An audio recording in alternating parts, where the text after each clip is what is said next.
모세가 이스라엘 자손에게 이르되 볼지어다 여호와께서 유다 지파 홀의 손자요 우리의 아들인 부살레를 지명하여 부르시고 하나님의 신을 그에게 충만하게 하여 지혜와 총명과 지식으로 여러 가지 일을 하게 하시되 공교한 일을 연구하여 금과 은과 노수로 일하게 하시며 보석을 깎아 물리며 나무를 새기는 여러 가지 공교한 일을 하게 하셨고 또 그와 단지파 아히사막의 아들 오홀리압을 감동시키사 가르치게 하시며 지혜로운 마음을 그들에게 충만하게 하사 여러 가지 일을 하게 하시되 조각하는 일과 공교로운 일과 청색자색 홍색실과 가는 배실로 수놓는 일과 짜는 일과 그 외에 여러 가지 일을 하게 하시고 공교로운 일을 연구하게 하셨나니. 아멘. 이 말씀은 오늘 우리에게 주시는 하나님의 말씀입니다. 할렐루야. 오늘도 주일 예배를 통해서 또 우리 가운데 말씀해 주시고 또 회복하시고 새롭게 하시는 하나님의 충만한 은혜가 예배드리는 모든 성도님들 가운데 함께하게 되시기를 주의 이름으로 축원합니다. 우리 인생의 최대의 관심사는 하나님이 함께 하시는 거예요. 하나님이 함께 하시는 것. 우리의 인생은 하나님께서 함께 해주시면 됩니다. 여러분, 이게 우리의 가장 큰 성공이에요. 하나님이 나와 함께 하실 수 있고 하나님께서 우리 가정에 함께 해주시고 하나님께서 우리 교회에 함께 하시면 돼요. 하나님이 함께 하시면 됩니다. 그런데 우리 삶의 다른 많은 세상에서 많은 사람들이 원하는 그 모든 것들을 다 이루고 가져도 내 삶에 하나님이 함께하지 않으면 우리는 그것을 성공이라고 얘기할 수 없어요.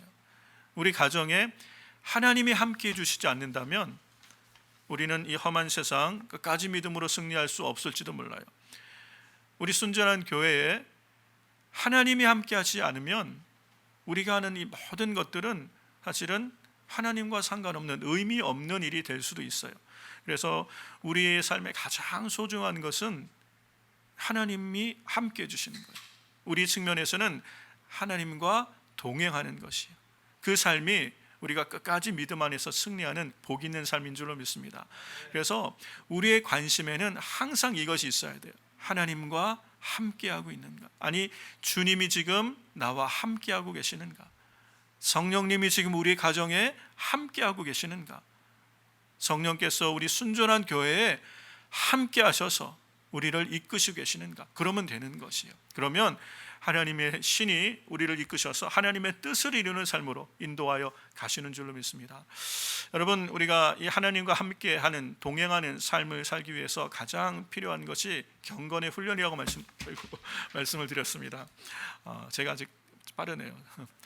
경건의 훈련인데, 경건의 훈련의 가장 중요한 것이 하나님의 말씀을 주야로 묵상하는 것이에요. 그리고 하나님 앞에 나와 기도하는 것. 이 말씀과 기도가 우리가 주님이 우리 삶에 하나님을 드러내시고 함께 하시는 삶으로 하나님의 뜻을 찾아가며 주님과 동행하는 삶을 살아가는데 가장 중요한 것이에요. 우리가 주님과 동행하는 삶을 살기 위해서 이 말씀과 기도가 우리 삶에 늘 함께하는 삶이 되기 위해서 여러분과 이 후반기에 말씀 묵상에 대해서 계속 말씀을 나누고 있고요. 여러분이 주중에 계속 묵상하시는 이 생명의 삶 말씀의 본문을 내용으로 또 주일 말씀도 여러분 함께 나누고 있는데요. 이 한 주간 여러분이 묵상하셨던 말씀의 내용을 읽으면서 이런 질문을 하셨죠.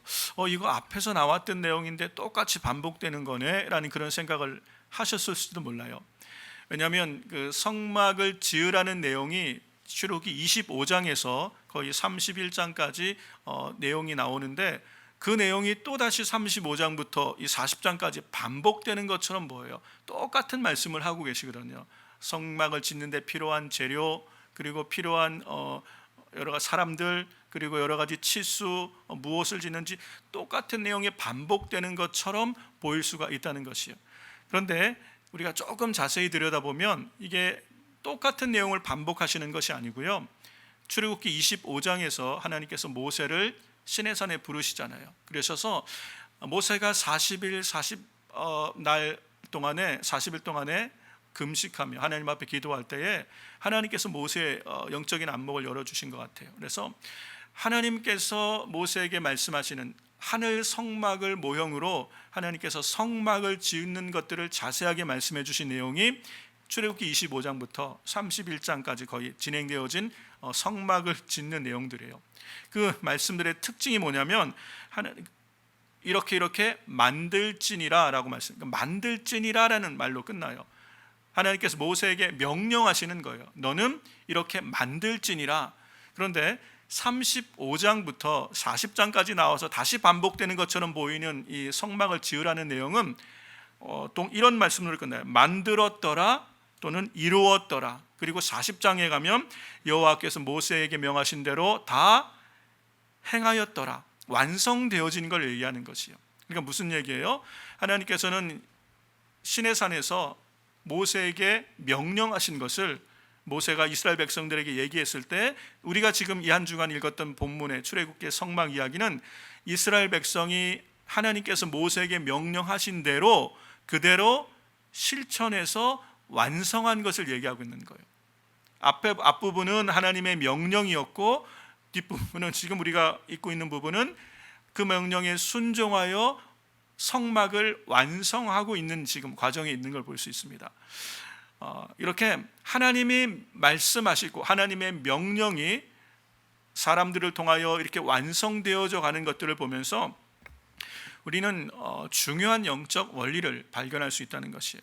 하나님의 말씀은 어제나 오늘이라 영원토록 동일하십니다. 하나님이 동일하시기 때문에 구약에서 하나님께서 이스라엘 백성과 관계하셨던 그런 삶의 방식, 하나님께서 신약 시대에 이 초대교회 당시에 유대인들과 관계하시며 또 그리스도인들에게 하셨던 말씀, 그 신앙생활의 방식과 오늘 저와 여러분이 이 세상에서 신앙생활하는 삶의 방식은 동일합니다. 영적인 원리는 전혀 다르지가 않습니다. 그러므로 구약에 하나님께서 이스라엘 백성들에게 말씀하셨던 성막을 지으라 라고 말씀하시고 이스라엘 백성들이 그 명령을 실천하면서 성막을 완성해내는 이런 일들을 통해서 하나님의 명령을 오늘 우리가 이 땅에서 어떻게 완성하며 성취하며 열매로 만들어낼 수 있는지에 대한 동일한 영적인 원리를 발견할 수 있다는 것이에요. 즉 우리가 이 출애굽기에 이스라엘 백성이 성막을 만들어가는 지금 어떻게 보면 반복되는 것 같고 어떻게 보면 또 지루한 것 같고 나와 전혀 상관없는 무슨 얘기하는지 모르는 것 같은 이 말씀을 조금 우리가 주의 깊게 보면 이 안에서 오늘 우리가 성령님 안에서 하나님의 일들을 이루어가는 하나님 앞에 쓰임받는 삶을 살아가는 중요한 영적 원리가 이 안에 있다는 것을 발견할 수 있다는 것이죠. 그래서 오늘 저는 여러분과 함께 짧은 말씀이지만 두 가지 중요한 신앙생활의 영적인 원리, 하나님과 동행하면서 하나님께서 우리에게 명령하신 일을 오늘 우리의 삶에서 어떻게 성취하고 완성하며 열매로 만들어서 하나님 앞에 영광 돌릴 수 있는지에 대한 중요한 영적 원리로 두 가지를 여러분과 좀 함께 나누었으면 좋겠습니다. 그 첫 번째는 동역의 원리예요. 동역의 원리. 우리가 이 출애굽기 말씀을 쭉 읽어보면 아시겠지만 하나님께서는 하나님의 일을 명령하시고 이것을 홀로 이루게 하시지 않고 많은 사람들이 동역함을 통하여 이 일들을 이루어지게 하셨다는 것이에요. 성막을 완성하는 데는 많은 자원도 들어가고 많은 재료도 들어가고 많은 사람들의 손길이 필요한 거예요. 모세 혼자 아무리 탁월하다고 해서 모세 혼자서는 성막을 완성할 수가 없어요. 하나님은 다양한 사람들을 부르셔서 동역함으로 하나님의 하신 명령을 이루게 하신 것이에요. 그러기 위해서 먼저 모세를 부르셨죠. 그래서 모세의 안목을 열어주시고 영적인 눈을 열어주시고 모세에게 성막 설계도를 주신 거예요. 그게 25장부터 31장까지 이어지는 만들지어다 라고 말씀하신 하나님의 비전이에요. 하나님은 모세를 통하여 하나님의 비전을 보여주시고 그 후에 우리가 오늘 읽은 본문의 말씀처럼 부살렐과 오홀리압을 부르시잖아요. 하나님 이 사람들을 부르시는데 하나님의 일을 직접적으로 수행할 수 있는 능력 있는 사람들을 부르시는 거예요. 그런데 이 능력이 하나님이 친히 감동하시는 거예요. 하나님께서 친히 일들을 감당하실 사람들을 부르셔서 하나님의 영으로 감동하시고 그들에게 지혜로운 마음을 주시는 거예요. 이게 영어 성경의 skillful mind 또는 하나님께서 지혜와 재능을 부어주시는 거예요. 명철도 하나님이 주시는 거예요.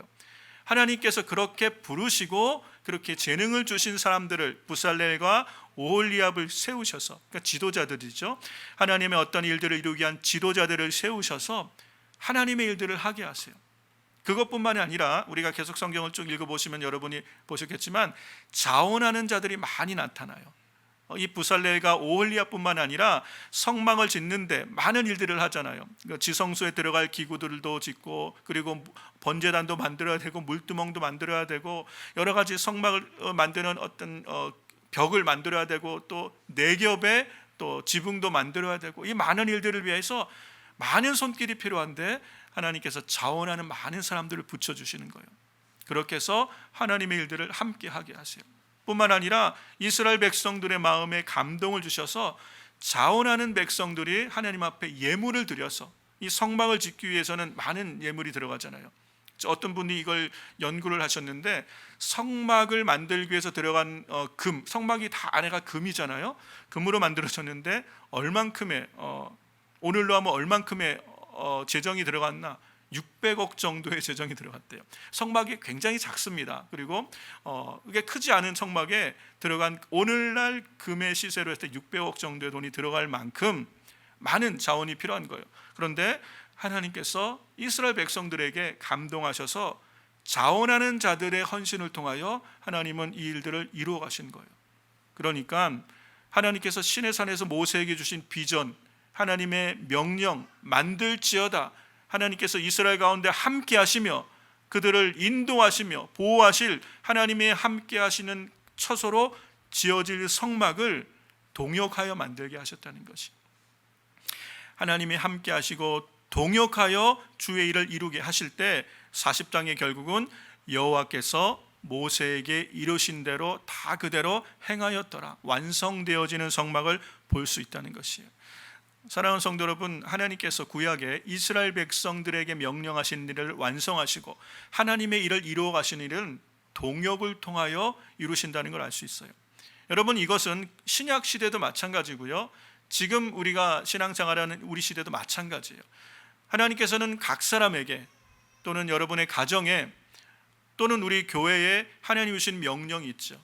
이것을 우리 사람의 측면에서는 사명이라고 생각할 수도 있고, 그렇죠? 여러 가지 하나님이 행하라고 주신 일들을, 또는 비전을 우리가 다 가지고 있어요. 그런데 그런 일을 이루기 위해서는 나 혼자 헌신하고 죽도록 충성한다고 해서 되어질 일이 아니라는 것이에요. 하나님 나라의 일은 함께 동역할 때 하나님이 이루어 가시는 줄을 믿습니다. 왜 그러냐면 하나님께서 하시는 일의 방식, 하나님의 일하시는 방식이 동역이시기 때문에 그래요. 이것은 하나님의 존재하시는 방식부터가 동역이신 걸 알 수 있어요. 연합이신 걸 알 수 있어요. 삼위일체 하나님은 함께 연합하여 계시고 천지를 창조하실 때도 동역하셨다고 성경은 얘기하고 계세요. 그러므로 하나님께서 하나님의 일을 이루어 가시는 방법이 동역이라는 거예요. 그렇다면 오늘 우리가 이 땅에서 하나님이 우리 각 사람이든 가정이든 교회에 맡기신 하나님의 일을 이루어가고, 이 일들이 오늘 우리 삶에 성취되어지고 완성되어지고 열매로 나타나는 일을 위해서는 어떻게 해야 되는 거예요? 동역해야 되는 것이요. 예수님께서 우리 모든 이 시대의 교회들에게 사명을 주셨죠. 너희는 가서 모든 족속으로 제자를 삼으라 라고 말씀하셨고, 온 천하에 다니며 만민에게 복음을 전파하라 라고 말씀하셨어요. 그러면 이 일들은 한두 사람, 비전을 가진 사람들이 이룰 수 있는 것인가요? 그렇지가 않다는 거예요. 예수님 우리에게 명령하신 명령이든, 구약의 주님께서 이스라엘 백성에게 주신 명령이든, 하나님 나라의 일은 동역하는 사람들을 통하여 이루어지는 줄로 믿습니다. 그러므로 하나님께서 개인에게 주셨던, 아니면 우리의 가정에게 맡기셨던, 아니면 여러분의 일터와 기업에 주신 하나님의 비전이 있을 수 있어요. 하나님이 우리 순전한 교회에 주신 비전과 사명이 있을 수 있어요. 이것은 함께 동역할 때 하나님 나라의 일을 이루게 하신 줄로 믿습니다. 하나님께서 동역하게 하실 때 부르시는 특징이 감동을 주시고 자원하는 마음을 주신다는 거예요. 그렇게 하나님의 감동과 자원하는 마음으로 함께 되어질 때 우리는 이 하나님 나라의 일을 함께 이루어 가게 될 줄로 믿습니다. 하나님께서 인류를 구원하시기 위한 이 구원의 역사를 하나님, 성부, 성자, 성령 하나님도 동역하신 걸 알 수 있어요. 성부 하나님께서 하나님을 떠난 인류를 구원하실 구원의 계획을 세우셨잖아요. 성자 예수 그리스도께서 이 하나님의 구원 계획을 이루시기 위해서 사람의 몸을 입고 이 땅에 오셨잖아요. 빌립보서 2장은 이걸 분명히 말씀하시죠. 그는 근본 하나님의 본체시나 하나님과 동등됨을 취할 것으로 여기지 아니하시고 자기를 비워 종의 형체를 가져 사람의 모양으로 나타나셨으니 죽기까지 복종하셔서 십자가에 죽으심으로 이 하나님의 구원을 완성하신 거예요. 예수님이 동역하신 거예요. 뿐만 아니라 성령님께서는 이 완성된 십자가로 구원을 얻게 하신 이 복음이 모든 나라와 족속에게 증거되게 하시고 또 우리가 이 복음을 들을 때에 믿어지게 하시는 성령의 감동으로 이 하나님 나라의 구원을 완성하시는 것이에요. 성부, 성자, 성령 하나님이 동행하심으로 우리의 구원이 완성되는 것이에요.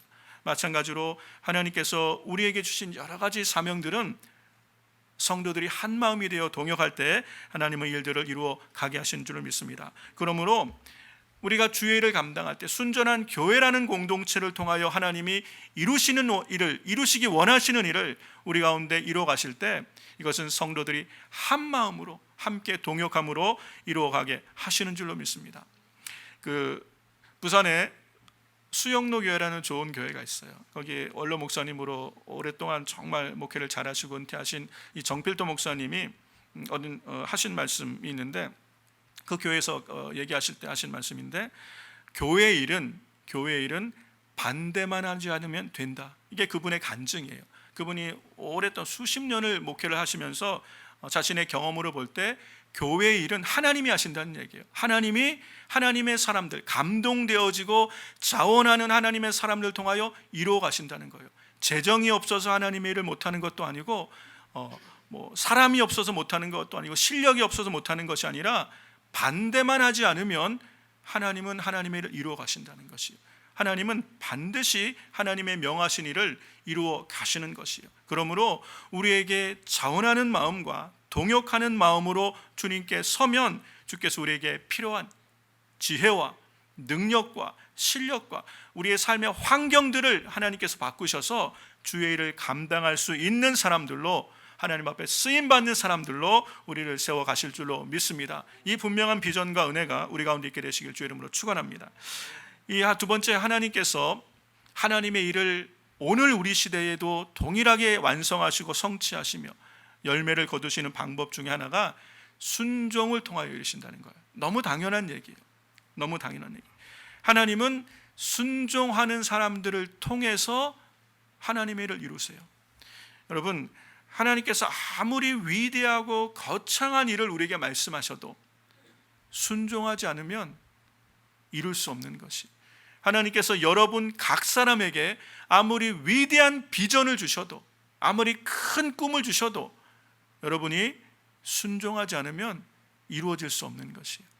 하나님께서 여러분의 가정에 아무리 큰 약속을 주시고 큰 명령을 하셔도 여러분 우리가 만약에 순종하지 않으면 아무것도 이룰 수 없는 거예요. 여러분, 우리 순전한 교회에 하나님께서 아무리 크든 작든 하나님의 명령을 하시고 하나님께서 우리를 쓰시기 원하셔도 순종하지 않으면요 우리는 하나님 나라의 일을 쓰임받을 수 없고 아무것도 할 수 없는 거예요. 그런 분명한 영적인 원리를 우리가 발견할 수 있어요. 하나님께서는 하나님의 일을 이루실 때에 순종하는 사람들을 통하여 일을 하신 거예요. 그렇죠? 우리가 이 성막이 만들어지는 것들을 보면 이 성막이 만드는데 많은 사람들과 많은 자원들과 시간들이 필요합니다. 이스라엘 백성들 이 일을 이뤄가는데 순종하여 자원하여 하나님 앞에 나온 사람들을 통하여 이것이 완성되어졌어요.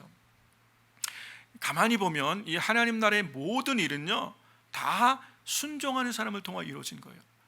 이게 얼마나 중요한 영적인 원리인 줄 알 수 있어요. 그렇다면 오늘 우리가 그렇게 주님과 동행하길 원하고 하나님 앞에 쓰임받기 원하고 하나님 나라의 일꾼 되어 살아가길 원한다면 우리 삶에 무엇이 중요한지를 알 수 있는 거예요. 순종되어질 때 하나님이 우리를 사용할 수 있다는 것이에요. 아브라함을 하나님이 사용하십니다. 믿음의 조상을 삼으시고 복의 근원을 만드셨어요. 그래서 많은 사람들은 하나님 내게도 아브라함 같은 복을 주세요 그럽니다. 그럼 주님이 우리에게 물어보실 거예요. 너는 아브라함처럼 순종할 수 있느냐? 아브라함은 순종의 사람이었어요. 창세기 12장에 하나님이 아브라함을 보실 때 너는 너의 본토 친척 아베 집을 떠나 내가 내게 지시할 땅으로 가라. 여러분, 자신의 삶의 기반을 다 두고 어느 날 주님이 너 가라 그럴 때 그 모든 것을 내려놓고 떠난다는 것은 절대 쉬운 순종이 아니죠. 아브라함 같은 순종이 있을 때에 아브라함 같은 복이 있는 것이에요. 아브라함에게 창세기 22장에서는 하나님이 아브라함을 테스트하시려고 그에게 내 사랑하는 아들, 내 독자 이삭 바쳐라라. 아까 윤 목사님 얘기한 게 그거예요. 바쳐라. 내 아들 바칠 수 있냐? 여러분, 하나님께서 아브라함에게 하신 얘기는 정말 황당한 얘기예요. 순종할 수 없는 얘기를 하시는 거예요. 어떻게 자기 아들을 바치란 얘기는 그냥 뭐 주의 종으로 바치란 이런 게 아니라 그 당시에는 번제 제사의 제물로 바치라는 명령. 이건 있을 수 없는 일이죠. 상상할 수 없는 일인데 아브라함은 그 다음날 일어나 즉각적으로 순종합니다. 이 아브라함의 순종에는요, 아브라함이 미친 사람이 아니에요. 아브라함이 이삭을 미워하는 어디서 얻어온 아들이 아니에요. 100세에 얻은 애지중지 자기 목숨보다 사랑하는 아들을 어떻게 이렇게 하나님이 바치라는 명령에 어떻게 순종할 수 있겠어요? 그러니까 아브라함이 얼만큼 하나님을 절대적으로 신뢰하고 있음을 아는 것이에요. 이삭이 아브라함과 모리아산으로 올라갈 때 이삭이 아브라함의 아버지에게 물어봅니다. 아버지, 번제 드릴 나무도 있고 불도 있는데 제물은 어디 있습니까? 아브라함이 너야 라고 말하기가 얼마나 어렵게. 근데 아브라함이 뭐라고 얘기합니까? 하나님이 친히 준비하실 것이다. 여러분, 하나님을 향한 철저한 믿음과 신뢰가 있으니까 하나님의 말씀에 순종하는 거예요. 그 순종의 사람 아브라함을 통하여 하나님은 열방에 하나님의 복이 전해지는 복의 근원을 삼으시는 줄로 믿습니다. 하나님은 순종을 통하여 이뤄가시는 거예요. 근데 이 순종은 그냥 되는 게 아니라 하나님의 한 철저한 신뢰와 경험 속에서 순종되어진 걸 볼 수 있죠. 예수님이 그렇게 순종하셨잖아요. 우리 주님이 사람의 몸을 입고 이 땅에 오셔서 십자가에서 자신을 내어준다는 것, 여러분 절대로 쉬운 일이 아니죠. 하나님의 아들이신 예수님께서 이 일이 얼마나 힘겹고 얼마나 이게 큰 일이면 예수님이 밤이 새도록 십자가를 지시기 전날 겟세마네 동산에서 땀방울이 핏방울이 되도록, 아니 아마 그 땀에 핏방울이 섞였을 거예요. 그렇게 하나님 앞에 간절히 기도하실 만큼 이게 큰 일인 거예요. 하나님의 아들이신 예수님께서 밤이 새도록 기도하실 만큼 이게 힘든 일이 순종이에요. 십자가를 지는 일. 그러나 주님은 그 순종으로 본을 보이셨죠. 하나님의 일을 이루어 가신 거예요. 예수님의 순종이 없었으면요, 여러분, 우리의 구원은 없는 것이에요. 하나님 나라의 모든 일들은요, 순종을 통하여 이루어진다는 걸 알 수 있어요. 그런데 우리가 이 성막을 보면서 한 가지 주목해야 되는 게 뭐냐면, 순종은 순종인데 그 앞에 붙는 것이 있어요. 성실한 순종을, 성실히 순종함을 통하여 일들이 완성되는 것이에요. 여러분, 한번 생각을 해보세요. 하나님께서 지시하신 일이 쉬운 일이 아닙니다. 하나님께서는 치수와 재료와 색깔과 모양을 다 하나님이 정해 주셨어요. 다 하나님이 정해 주셨어요. 내가 보기에 이게 더 좋은 재료라고 생각해서 조각목, 흔한 나무, 쓸모없는 나무거든요. 왜 하나님의 전을 짓는데 조각목을 쓰지? 더 좋은 백향목을 써야지. 이렇게 해서는 안 된다는 것이에요. 이거는 성실한 순종이 아닌 거예요. 이게 공교하게 수놓는데 이게 너무 힘들어서 좀 더 효율적으로 또 좀 더 내가 볼 때 이렇게 할 때 더 아름다운 것 같은데, 이런 문양을 넣으면 더 좋을 것 같은데, 그래서 하나님께서 명하신 것보다 더 잘하려고, 더 잘해보려는 마음으로 내 생각을 넣으면 어떻게 되는 거예요? 하나님이 받으실 수 없는 거예요. 하나님이 원하시는 순종은 어떤 순종이에요? 하나님께서 명하신 대로 행하는 순종.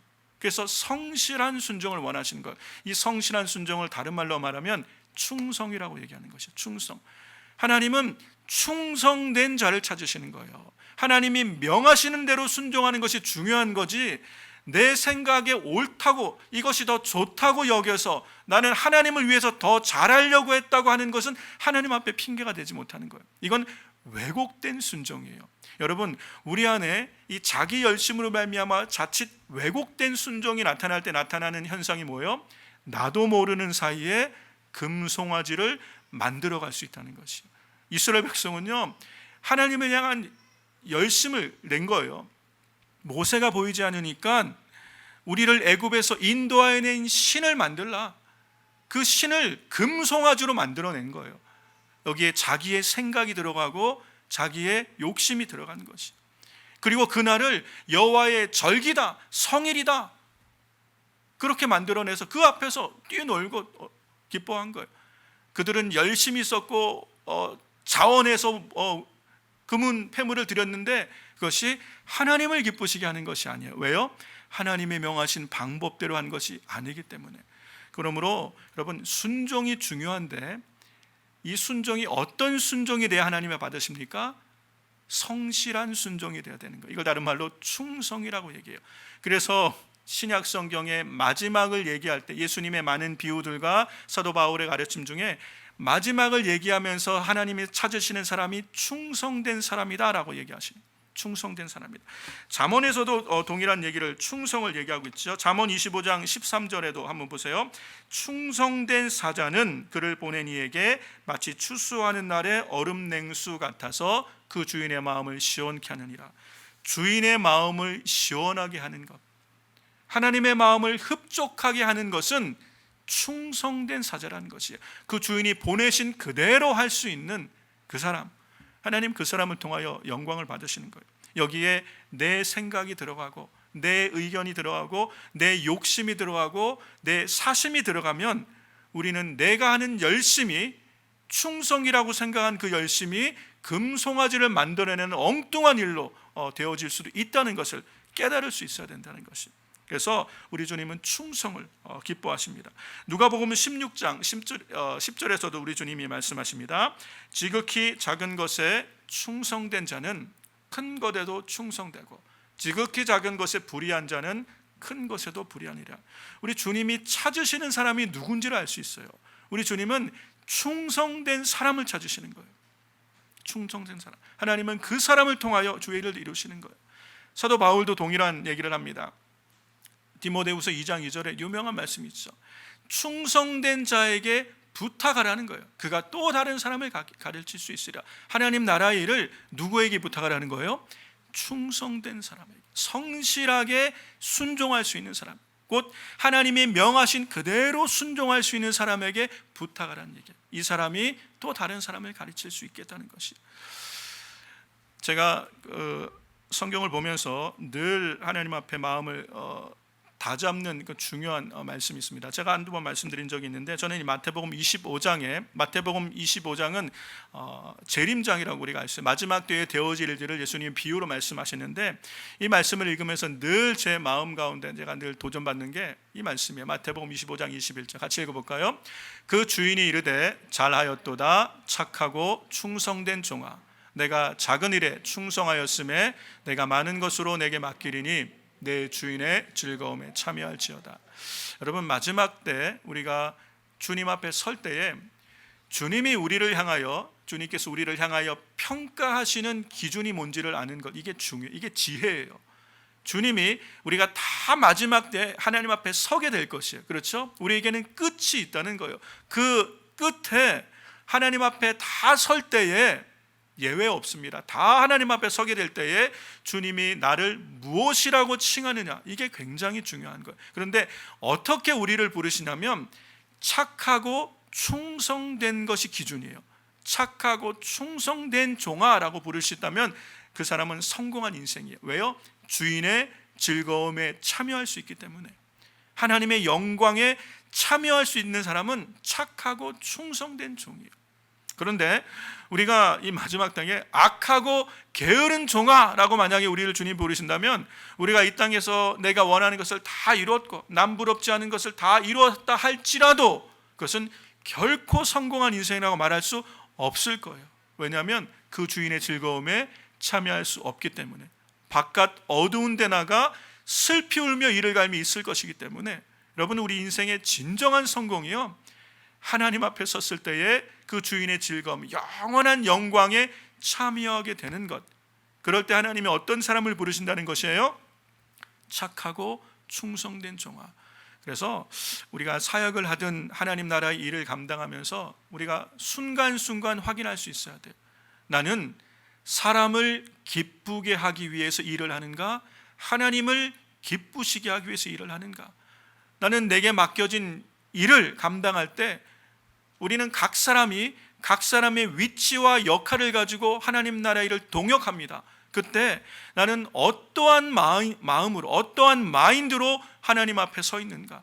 사람을 기쁘시게 하고 사람의 유익을 구하고 있는가? 하나님을 기쁘시게 하려고 하고 하나님의 유익을 구하고 있는가? 이게 굉장히 중요한 질문이라는 것이요. 여러분, 이 분명한 목적의식, 질문을 갖지 않으면 우리는 자칫 열심히 다 모든 것이 미덕이 된다고 착각할 수 있어. 나는 열심히 했다는 것으로 다 익스큐즈가 되는 게 아니에요. 우리 하나님은 착하고 충성됨을 찾으시는 거예요. 그런데 열심만으로 우리가 하나님 앞에 나간다 그럴 때 그 열심이 금송아지를 만드는 열심이 될 수도 있다는 걸 기억하면서 오늘 우리 가운데 하나님과 동행하며 주님의 일을 이루는 삶을 살아가는, 하나님께서 나와 우리 가정과 교회를 통하여 하나님의 일을 이루시고 하나님이 영광 받으시는 열매 있는 삶을 살아가기 위해서 우리가 추구해야 될 중요한 기준이 바로 착하고 충성된 삶이라는 걸 알 수 있어요. 사랑하는 성도 여러분, 우리 순전한 교회 성도님들이 주님 앞에 다 설 때에 이 마태복음 25장 21절의 말씀을 다 듣게 되시기를 주의 이름으로 축원합니다. 제 간절한 기도와 소망, 저도 이것을 위해서 하나님 앞에 늘 소망을 가지고 기도해요. 그러면 말씀을 마무리하면서 우리가 이런 생각을 해볼 수 있어요. 어떻게 착하고 충성된, 순종하는 하나님의 사람이 될 수 있을까? 여러분, 순종이 쉽지가 않잖아요. 그런데 더군다나 충성됨은 쉽지가 않잖아요. 어떻게 우리는 주님이 명하신 그대로 순종할 수 있는, 하나님의 말씀 그대로로 우리가 순종할 수 있는 충성된 삶을 살 수 있을까? 두 가지밖에 답이 없어요. 여러분은 답을 다 알고 계세요. 뭐예요? 하나님의 말씀을 기준으로 삼으셔야 돼요. 여러분, 하나님의 말씀을 왜 주야로 가까이 하고 묵상해야 되냐면, 하나님의 말씀이 내 인생의 기준이 되지 않으면요, 내 생각, 내 경험, 세상의 세속적 경향과 트렌드가 내 삶의 기준이 될 수밖에 없어요. 그러면 우리는 그 열심으로 금송아지를 만드는 삶을 살 수밖에 없다는 거예요. 하나님의 말씀 앞에 자꾸 우리가 비추어질 때에 거울 앞에 선 모습처럼 성령께서 우리를 조명하셔야 무엇이 옳은 길인지, 무엇이 하나님의 뜻인지를 분별할 수 있는 것이에요. 그래야 믿음으로 하나님을 기쁘시게 하는 삶을 살 수 있는 거예요. 이 기준이 없으면 내 열심은 사람을 기쁘게 하는 열심이 될 수도 있다는 것이에요. 사람을 기쁘게 하는 일, 그건 망하는 것이, 하나님을 기쁘시게 하는, 우리가 주의 일을 할 때에 다 함께 동역하게 되는데 이 일에 하나님을 기쁘시게 하고자 하는 분명한 목적과 방향성이 있을 때 하나님은 그 사람들을 통하여 주의 일들을 이루어 가시는 줄 믿습니다. 그러므로 하나님의 말씀이 기준이 되셔야 돼요. 그런데 우리의 삶의 일상 가운데, 실제적인 우리의 삶의 구체적인 상황들 속에 하나님의 말씀이 기준이 되기 위해서는 주야로 하나님의 말씀을 가까이 하고 묵상하셔야 돼요. 그럴 때 성령께서 그 말씀들을 깨닫게 하시는 거예요. 하나님의 말씀을 아무리 많이 읽어도 깨닫지 못하면 어떻게 우리 삶에서 기준으로 삼고 순종할 수 있겠습니까? 그러므로 사랑하는 성도 여러분, 주야로 하나님의 말씀을 가까이 하세요. 말씀을 분량을 정해서 묵상하시고 통독하시고 또 큐티하시고 그 말씀을 가지고 하나님 앞에 기도하셔야 돼요. 말씀을 가까이 하셔야 되고요. 왜 기도해야 됩니까? 하나님의 뜻은 알겠는데 이 하나님의 뜻에 순종하기가 어려운 거예요. 하나님은 무엇을 원하시는지를 아는데 이게 순종이 안 돼요. 순종이 습관이 안 돼 있어요. 그래서 불순종이 더 쉬워요. 그런데 하나님의 뜻 앞에 순종하기 위해서는 어떻게 해야 돼요? 기도해야 되는 거예요. 하나님 앞에 내 정과 욕심을, 내 자아를 내려놓고, 내 생각을 내려놓고, 내 마음을 내려놓고, 내가 원하는 것을 내려놓을 수 있게 해서는 기도하셔야 돼요. 이게 안 되는 거예요. 그런데 기도할 때 하나님의 은혜가 함께 하실 줄 믿습니다. 하나님 앞에 엎드리면 하나님은 우리의 연약함을 도우시고 우리가 참 깨어지기 쉬운 질그릇 같은 인생임을 아시고 우리를 불쌍히 여기시고 우리에게 새 마음을 부어주세요.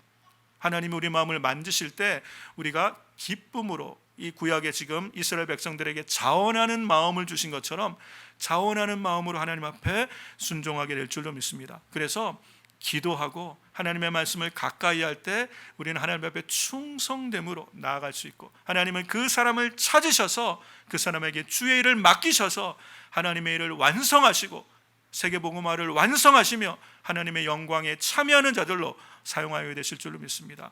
이 은혜가 주님 앞에 끝까지 쓰임받기를 사모하고 하나님 나라의 일에 헌신되기를 사모하여 쓰임받기를 원하시는 우리 성도님들의 삶에 여러분의 가정과 우리 교회에 함께하게 되시기를 주의 이름으로 축원합니다.